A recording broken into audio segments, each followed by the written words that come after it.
नमस्कार दोस्तों, हमारे चैनल पर आपका स्वागत है। दोस्तों, लोकसभा चुनाव 2024 अब अपने अंतिम चरण में पहुंच चुका है। अभी तक सभी 543 सीटों के लिए 6 चरणों में मतदान हो चुका है और अब बस 7वें चरण में वोटिंग शुरू होने वाली है। दोस्तों, 7वें चरण की वोटिंग शुरू होने से पहले एक नया ओपिनियन पोल सामने आया है, जिसके जरिए हम अंदाजा लगा सकते हैं कि इस बार किसकी सरकार बनेगी और किसको बड़ा झटका लग सकता है। दोस्तों, लोकसभा चुनाव 2024 की सारी जानकारी आपको हमारे चैनल पर मिलती रहेगी, इसलिए यदि आपने हमारे चैनल को अभी तक सब्सक्राइब नहीं किया है तो तुरंत सब्सक्राइब कर लें। और यदि आपको वीडियो पसंद आए तो इसे लाइक करना बिल्कुल न भूलें। तो चलिए जानते हैं कि आज का ताज़ा ओपिनियन पोल क्या कहता है। सबसे पहले हम तमिलनाडु के बारे में बात करते हैं। तमिलनाडु में लोकसभा की कुल 39 सीटें हैं। तमिलनाडु में भारतीय जनता पार्टी की स्थिति काफ़ी खराब दिख रही है, क्योंकि उन्हें यहाँ एक भी सीट नहीं मिली है। दोस्तों, तमिलनाडु में बीजेपी पार्टी का सुपड़ा साफ हो गया है। वहीं दूसरी ओर इंडिया गठबंधन को 39 सीटें मिलने का अनुमान है। तमिलनाडु में इंडिया गठबंधन ने एक तरफा जीत हासिल की है। तो चलिए दोस्तों, अब हम देश के अगले राज्य छत्तीसगढ़ राज्य के ओपिनियन पोल के बारे में बात करते हैं। दोस्तों, छत्तीसगढ़ में लोकसभा की कुल 11 सीटें हैं, जिसमें से नरेंद्र मोदी की पार्टी बीजेपी को 5 सीटें मिली हैं। वहीं दूसरी ओर राहुल गांधी के नेतृत्व में इंडिया गठबंधन को 6 सीटें मिली हैं। छत्तीसगढ़ में बीजेपी पार्टी हारती हुई नजर आ रही है। अब हम बात करते हैं देश के सबसे बड़े राज्य उत्तर प्रदेश के बारे में। दोस्तों, उत्तर प्रदेश में लोकसभा की सबसे ज़्यादा 80 सीटें हैं। उत्तर प्रदेश को बीजेपी पार्टी का गढ़ माना जाता है। इस बार भी बीजेपी को उत्तर प्रदेश में लगभग 42 सीटें मिलने का अनुमान है। वहीं दूसरी ओर इंडिया गठबंधन को 38 सीटें मिल रही हैं। दोस्तों, पिछले लोकसभा चुनाव में बीजेपी ने उत्तर प्रदेश की कुल 64 सीटें जीती थीं, लेकिन इस बार बीजेपी की सीटें काफ़ी घट गई हैं। तो चलिए इसी के साथ अब हम बिहार राज्य के बारे में बात करते हैं। बिहार में लोकसभा की कुल 40 सीटें हैं, जिसमें से बीजेपी को 18 सीटें मिलने का अनुमान है। वहीं दूसरी ओर इंडिया गठबंधन को 21 सीटें मिल रही हैं। दोस्तों, बिहार में भी बीजेपी पार्टी इंडिया गठबंधन से हारती दिख रही है। अब हम महाराष्ट्र राज्य की बात करते हैं।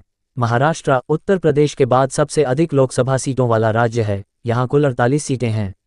महाराष्ट्र में बीजेपी और शिवसेना अक्सर मिलकर चुनाव लड़ती हैं, लेकिन इस बार शिवसेना के अध्यक्ष उद्धव ठाकरे इंडिया गठबंधन का हिस्सा हैं, जिससे बीजेपी को बड़ा नुकसान हुआ है और इंडिया गठबंधन को फायदा हुआ है।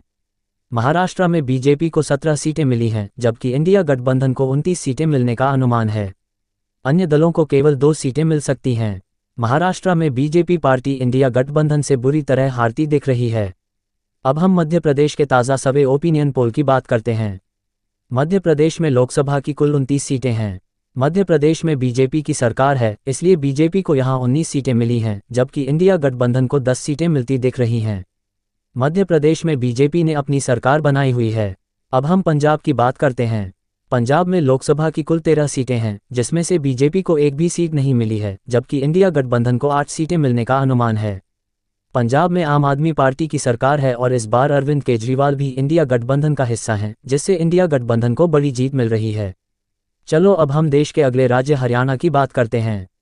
हरियाणा में लोकसभा की कुल 10 सीटें हैं। हरियाणा को बीजेपी का मजबूत गढ़ माना जाता है और ऐसा माना जाता है कि यहाँ बीजेपी हमेशा जीतती रही है। लेकिन इस बार बीजेपी के इस गढ़ को इंडिया गठबंधन ने अपने नाम कर लिया है।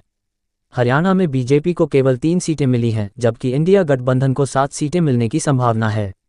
2019 के लोकसभा चुनाव में हरियाणा की सभी सीटें बीजेपी के खाते में आई थीं, लेकिन इस बार उनकी सीटें घटकर 4 रह गई हैं। इसका बड़ा कारण हाल ही में हरियाणा में हुए खिलाड़ियों का आंदोलन है, जिससे बीजेपी को नुकसान उठाना पड़ा है। चलो अब गोवा राज्य के ओपिनियन पोल की बात करते हैं। गोवा में लोकसभा की कुल 2 सीटें हैं और यहाँ दोनों पार्टियों को एक एक सीट मिलती दिख रही है।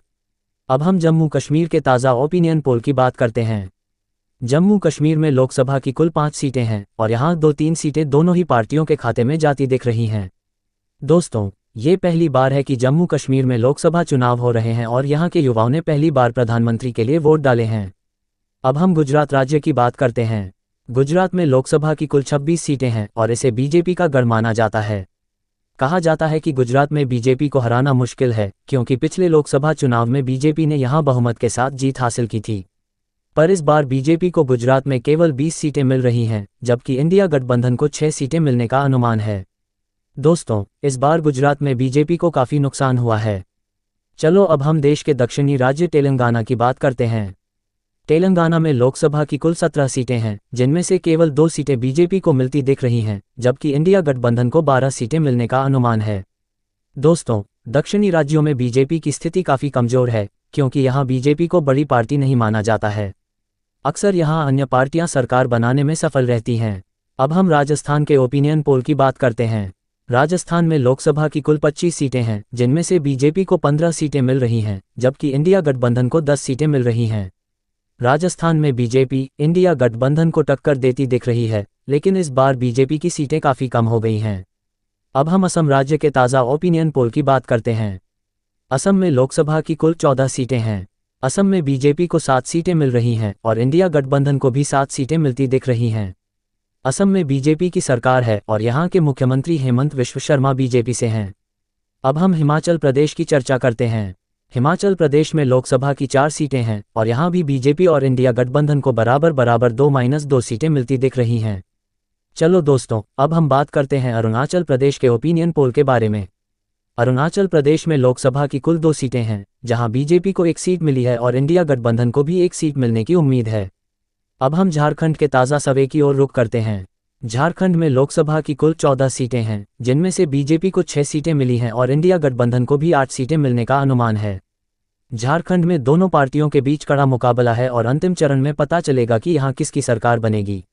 अब मेघालय की बात करते हैं। मेघालय में लोकसभा की कुल 2 सीटें हैं, जहां बीजेपी और इंडिया गठबंधन को 1-1 सीट मिलने का अनुमान है। अब हम दिल्ली के ताज़ा ओपिनियन पोल पर बात करते हैं। दिल्ली में लोकसभा की कुल 7 सीटें हैं, जहां आम आदमी पार्टी की सरकार है। दिल्ली में बीजेपी को सिर्फ 2 सीटें मिली हैं, जबकि इंडिया गठबंधन को 5 सीटें मिलने का अनुमान है। दिल्ली में भी बीजेपी की स्थिति कमज़ोर है। चलो दोस्तों, अब हम पश्चिम बंगाल की बात करते हैं। पश्चिम बंगाल में लोकसभा की कुल 42 सीटें हैं, जिनमें से बीजेपी को सिर्फ 9 सीटें मिली हैं, जबकि इंडिया गठबंधन को 33 सीटें मिलती दिख रही हैं। यहाँ ममता बनर्जी की पार्टी टीएमसी को अकेले 30 सीटें मिली हैं और ममता बनर्जी भी इंडिया गठबंधन का हिस्सा हैं, जिससे इंडिया गठबंधन को कुल 33 सीटें मिल गई हैं। पश्चिम बंगाल में बीजेपी को बड़ी हार का सामना करना पड़ रहा है। अब हम केरल के ताज़ा सर्वे पर नज़र डालते हैं। केरल में लोकसभा की कुल 20 सीटें हैं और यहाँ इंडिया गठबंधन को 20 सीटें मिलती दिख रही हैं, जबकि बीजेपी को 1 भी सीट नहीं मिली है। जैसा कि हमने पहले भी बताया था, दक्षिणी क्षेत्र में बीजेपी की स्थिति कमज़ोर है। अब हम मणिपुर के बारे में बात करते हैं। मणिपुर में लोकसभा की कुल 2 सीटें हैं, जहाँ बीजेपी को 1 भी सीट नहीं मिली है, जबकि इंडिया गठबंधन को दोनों सीटें मिलती दिख रही हैं। इसका मुख्य कारण मणिपुर में इस साल हुई भारी हिंसा है, जिससे कई लोगों ने पलायन किया और बीजेपी को नुकसान हुआ। चुनाव से पहले प्रधानमंत्री नरेंद्र मोदी ने 400 पार का नारा दिया था, लेकिन अभी तक के ओपिनियन पोल से लगता है कि बीजेपी 250 भी पार नहीं कर पाएगी।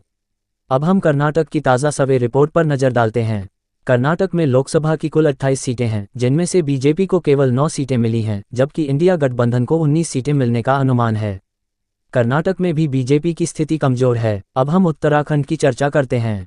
उत्तराखंड में लोकसभा की कुल 5 सीटें हैं, जिनमें से बीजेपी को 4 सीटें मिली हैं, जबकि इंडिया गठबंधन को 1 सीटें मिलने का अनुमान है। उत्तराखंड में बीजेपी की सरकार है और मुख्यमंत्री भी बीजेपी से हैं। अब हम आंध्र प्रदेश के ओपिनियन पोल की बात करते हैं। आंध्र प्रदेश में लोकसभा की कुल 25 सीटें हैं, जिनमें से बीजेपी को केवल 5 सीटें मिली हैं, जबकि इंडिया गठबंधन को 9 सीटें मिलने की उम्मीद है। यहाँ अन्य पार्टी को सबसे ज़्यादा 11 सीटें मिली हैं। अब हम उड़ीसा के ओपिनियन पोल की बात करते हैं। उड़ीसा में लोकसभा की कुल 21 सीटें हैं, जिनमें से बीजेपी को 6 सीटें मिली हैं, जबकि इंडिया गठबंधन को 4 सीटें मिल रही हैं। यहाँ अन्य पार्टी को सबसे ज़्यादा 11 सीटें मिलने का अनुमान है, जिससे उड़ीसा में अन्य पार्टी की सरकार बनती दिख रही है। आखिर में हम देश के केंद्र शासित प्रदेशों की बात करते हैं। केंद्र शासित प्रदेशों में लोकसभा की कुल 7 सीटें हैं, जिनमें से बीजेपी को 3 सीटें और इंडिया गठबंधन को 4 सीटें मिलती दिख रही हैं। दोस्तों, ये थे ताज़ा ओपिनियन पोल और चुनावी अपडेट। अगर आपको ये जानकारी पसंद आई हो तो हमारे चैनल को सब्सक्राइब करें और वीडियो को लाइक करें। धन्यवाद।